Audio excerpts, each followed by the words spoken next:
পূজার নিঙ্কু মণ্ডল বানানো হচ্ছে। কবে সকালবেলা যাবে ঘাটে, তখন হচ্ছে দেখাবো সকলকে, দেখাচ্ছি একটু দাঁড়াও। ছট পূজার প্রসাদ এই যে বানাচ্ছি, এই যে দেখো মজা লাগে বেশ, সবাই মিলে বানাচ্ছি, একটা আনন্দ ফুর্তি আলাদা। তুই বলতো না আমরা এসে ফোনটা একটু দে তো এইদিকে, এইভাবে তোমার চিন্তা তো কিসের? ওর বউ ওর ভাতা ওরা বুঝে, তুমি ওর চিন্তা কি?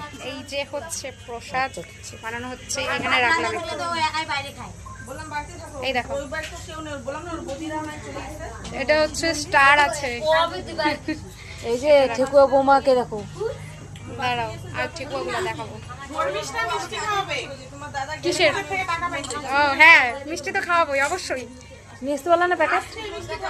আমি জানি ঠেকুয়া হচ্ছে আমাদের বাঙালিদের অনেক অনেক একটা ফেভারিট একটা প্রসাদ, সবাই ভীষণ পছন্দ করে এই প্রসাদটা, আমিও অনেক পছন্দ করি, অনেক অনেক অনেক পছন্দ করি ঠেকুয়া। আর আগে তো এই ঠেকুয়ার জন্য দাদু কখন কাজের থেকে আসবে, প্রসাদ নিয়ে আসবে, সেই আশায় বসে থাকতাম। মানে দাদু শিলিগুড়িতে গিয়ে কাজ করতো, তখন হচ্ছে দাদু ভাবতাম যে দাদু কখন প্রসাদ নিয়ে আসবে, সেই দাদুর প্রসাদের জন্য আশায় বসে থাকতাম। আর কয়েক বছর ধরে যখন থেকে হচ্ছে এই দিদির বাড়িতে পুজো হয়, তবে থেকে তো এই বাড়িতে আসা হয়, মানে প্রায় 3-4 বছর হয়ে গেল এই বাড়িতে আসা হয়।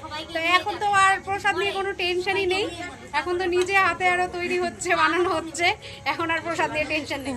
কারণ প্রসাদের আগে প্রচুর মানে টেনশন থাকতো যে এই ঠেকুয়ার প্রসাদ কখন পাবো, কবে পাবো। যে এই যে পুজো করছি, এই যে দিদি, এই যে দেখো